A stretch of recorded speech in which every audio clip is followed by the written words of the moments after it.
Hello दोस्तों, नमस्कार। मैं हूं आपका दोस्त डॉक्टर दलबीर सिंह। और जैसा थंबनेल पे आपने देख ही लिया होगा कि आज हम बात करेंगे 50,000 किलोमीटर मारुति विटारा ब्रेजा चलने के बाद क्या ऑथेंटिक सर्विस स्टेशन से 4,000 से कम रुपए में सर्विस हो सकती है। मैं 50,000 किलोमीटर की बात कर रहा हूँ। विटारा ब्रेजा 50,000 किलोमीटर चल चुकी है और उसके बाद मेरी जो सर्विस हुई है 50,000 किलोमीटर की ऑथेंटिक सर्विस स्टेशन से, वो लगभग 3700 या 3800 रुपये के बीच में हुई है। तो इसको समझते हैं, इसको देखते हैं कि कौन कौन सी चीज़ मैंने कराई और ऑथेंटिक सर्विस स्टेशन से क्या ये पॉसिबल है। क्योंकि कई बार हमारे दोस्त ऐसी शिकायत भी करते हैं कि हमारा 7,000 बिल आया, हमारा 10,000 बिल आया, हमारा 12,000 बिल आया। तो इस प्रकार की चीज़ें कई बार सामने आती हैं और इसे हमें देखना भी होगा और समझना भी होगा। देखिए, सबसे पहली बात मैं आपको बताता हूं कि जब भी आप सर्विस स्टेशन पे जाते हैं तो उनका मेन मकसद होता है ज़्यादा से ज़्यादा कस्टमर से पैसे ऐंठ लेना। परंतु आपको इन बातों का ध्यान रखना है कि आपको अपनी जो रिक्वायरमेंट के हिसाब से ही सर्विस करानी है। स्क्रीन के ऊपर ये फोटो देखिए, ये एक्चुअल में सर्विस जो बुकलेट मिलती है गाड़ी के साथ में, जब आप नई गाड़ी परचेज करते हैं तो ये बुकलेट आपको साथ में मिलती है। और इस बुकलेट के अंदर मेंशन किया गया है कि पीरियोडिक जो सर्विस होती है, यानी कि फ्री सर्विस के बाद में जो सर्विस होती हैं, उन सर्विसेज में कौन कौन सी चीज़ कितने किलोमीटर के बाद आपको करानी है। कुछ चीज़ें कंपलसरी हैं, जैसे टी मिलेगा तो इसका मतलब है टाइट कर देनी है, चेंज मिलेगा तो सी मिलेगा उसके अंदर, और इंस्पेक्शन के लिए आई मिलेगा। तो ये सारे के सारे इंडिकेशन इसको दिखाते हैं कि आपकी सर्विस में जैसे 40,000, 50,000, 60,000, क्योंकि मेजर जो सर्विस होती है मारुति की वो होती है 40,000 में, फिर 80,000 किलोमीटर में। तो इस सर्विस के अंतराल के ऊपर कौन कौन सी चीज़ आपको ठीक करानी है, कौन कौन सी चीज़ आपको बदलवानी है, इन सब का ना ब्यौरा आपकी सर्विस बुक में मिलता है।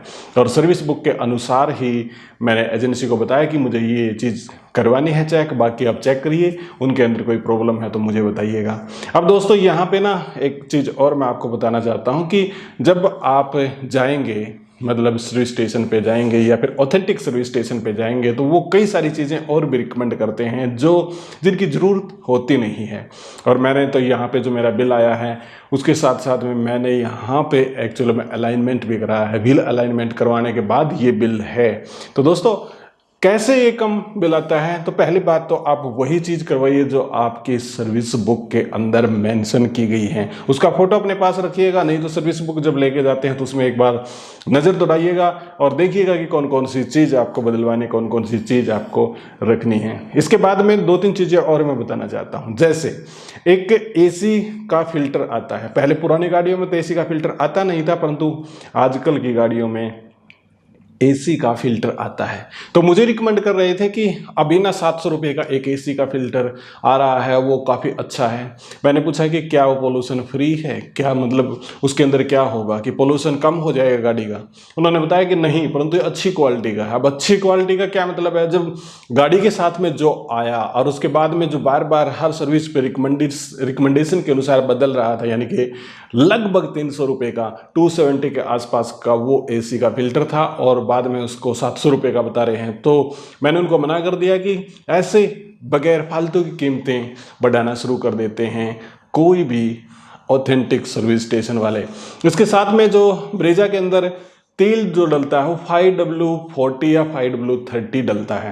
5W30 डलवा ले, 5W40 डलवा ले, वो सर्विस बुक में रिकमेंडेशन है, उसमें मेंशन किया हुआ है। परंतु कई बार ना अलग से टाइप का तेल बताएंगे, सिंथेटिक है, ज़्यादा चलेगा, गाड़ी आपकी बहुत बढ़िया रहेगी। अरे अब आप ये बताइए कि इससे तो ये मतलब हुआ ना कि जो फ्यूल टैंक है जिससे इंजन रन होता है उसमें डीजल की है, पेट्रोल और भी अच्छा, पेट्रोल को डलवा लो, फिर उसके बाद एरोप्लेन का फ्यूल उसके अंदर डलवा लो, वो बात थोड़ा ना है। जो रिकमेंडेशन के अनुसार है, रिकमेंडेशन के अनुसार इंजन ऑयल है, इंजन को रन करने के लिए तो मोबिल ऑयल जिसको हम कहते हैं, वो 5W40 रिकमेंड किया गया है, तो 5W40 को ही डलवाइए आप। यदि और किसी सिंथेटिक ऑयल पे दूसरे पे जाएंगे, इसकी तो कीमत होगी 1200-1300 रुपये और उसकी कीमत पाएगी 3,000 रुपये। फिर आपका अंतराल तो आएगा ही। आपको इन फालतू की चीज़ों से बचना है और आपकी सर्विस बुक के अनुसार, रिकमेंडेशन के अनुसार सर्विस स्टेशन पे आपको काम करवाना है और जो रिकमेंडेड आपका इंजन ऑयल है उसी के अनुसार आपको तेल वगैरह बदलवाना है, वही फिल्टर वगैरह आपको चेंज कराने, तो आपका भी बिल बहुत ही कम आएगा। और आइए मैं इसको डिटेल में दिखाता भी हूँ कि किस प्रकार मेरा बिल 4,000 रुपये से कम आया है।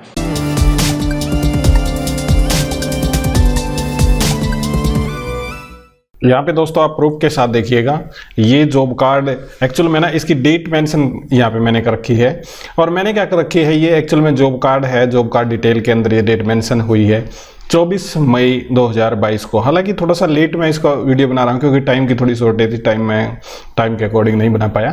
तो जॉब कार्ड ये है और इतने माइलेज यानी कि 50,111 किलोमीटर गाड़ी चली हुई है। टाइम वगैरह मेंशन है, इसकी कोई बात नहीं है, मेरे ही नाम पर गाड़ी है, तो ये कंप्लीट देखिएगा। और यहाँ पे ये बता रखा है कि कौन इसका सर्विस एजेंट था वगैरह वगैरह। तो इसको नीचे मैं थोड़ा सा दिखाता हूँ आपको। जैसे मैं आपको बोल रहा था कि विद प्रूफ बात करेंगे, तो सबसे पहले तो आप ये देखिए कि बिल कितना है। बिल है 3,757 रुपए का, अंडर 4,000, जैसे मैं आपको बता रहा था कि अंडर 4,000। परंतु बात ये है कि क्या ये पॉसिबल है 4,000 से कम सर्विस? पॉसिबल है ही, क्योंकि हमारे सामने ये जीएसटी भी 9% मैंने चुका दिया, यहाँ पे 127 है। और यहाँ पे आप यदि देखोगे PMS जॉब यानी कि लेबर चार्ज है जो 1,525 रुपये, ये भी है। व्हील अलाइनमेंट 200 रुपये, ये भी अलग से लगा हुआ है, तो इसे आप कंप्लीट समझिएगा। अब मैं बताता हूं कि कौन कौन सी चीज जरूरी है और कौन कौन सी मैंने यहां पे चेंज कराई है। सबसे पहले आप देखिएगा element oil filter. Oil filter का हालांकि इसके अंदर जीएसटी अलग है, ये बात आप याद रखिए। टैक्सेबल अमाउंट कितनी है? 302 रुपये। और ये है engine oil filter Vitara Brezza का, और विटारा ब्रेजा यहाँ पे मेंशन ऊपर शायद आपने नहीं देखा तो मैं दोबारा से उसको दिखा भी दूंगा। अब उसके बाद में नीचे देखिएगा एलिमेंट एयर क्लीनर यानी कि एयर फिल्टर कितने का है? 270 रुपये का।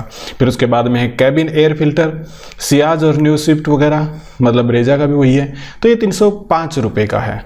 अब उसके बाद में है पेपर फ्लोर मैट, जिसकी कोई ज़रूरत नहीं थी, परंतु ये भी यहाँ पे 3 रुपये का जोड़ रखा है। स्क्रीन वॉश, जिसकी कोई ज़रूरत नहीं थी, फिर भी मैंने सोचा कि क्या यार 20-40 रुपये में क्या ऐसा करना है, वो भी जोड़ रखा है।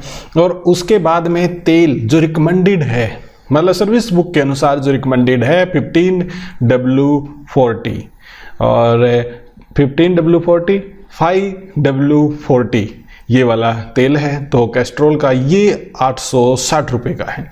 इसको कई बार ना अब हमारा चार्ज क्यों बढ़ जाता है, मैं आपको बताता हूँ कि कई सारे रीजन इसके अंदर होते हैं। तो ये जो तेल है 5W40 की जगह कोई और तेल डाल देते हैं, फिर कहते हैं कि ये सिंथेटिक है, ये बढ़िया चलेगा वगैरह वगैरह, कई सारे और काम करवाते हैं। बाकी उसके अंदर और क्लीन कराओ, फलाना कराओ, डिमका कराओ, वो मैं करवाता ही नहीं हूँ यहाँ पे। फिर उसके बाद है व्हील अलाइनमेंट जो मैंने कराया, 200 रुपीज़ यहाँ पे चार्ज है। एक्चुअल में ना 400 रुपीज़ रिकमेंडेड है, परंतु मैंने उनके साथ बार्गेनिंग की। मैंने कहा कि व्हील अलाइनमेंट मैं बाहर से करा लूँगा, 150 रुपये में करते हैं, आपको करना है तो ढंग से बताइएगा। तो उन्होंने 200 रुपये लगा दिया, तो कितनी अच्छी बात है। फिर उसके बाद में उन्होंने जो यहाँ पे दिया 1525 रुपये, सर्विस चार्ज के बारे में जो बात है वो उन्होंने, मतलब लेबर चार्ज की बात है, 1525 रुपये लगाया। इसको भी मतलब ना कई बार बहुत ज़्यादा भी लगा देते हैं, कई बार 2000, कई बार 3000।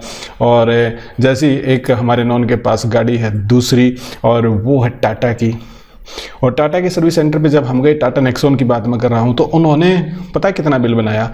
उन्होंने 9,000 रुपये बिल बना दिया। तो उससे सर्विस करवाई ही नहीं। अब दूसरे किसी मतलब ऑथेंटिक सर्विस सेंटर दूसरे से करवाएंगे।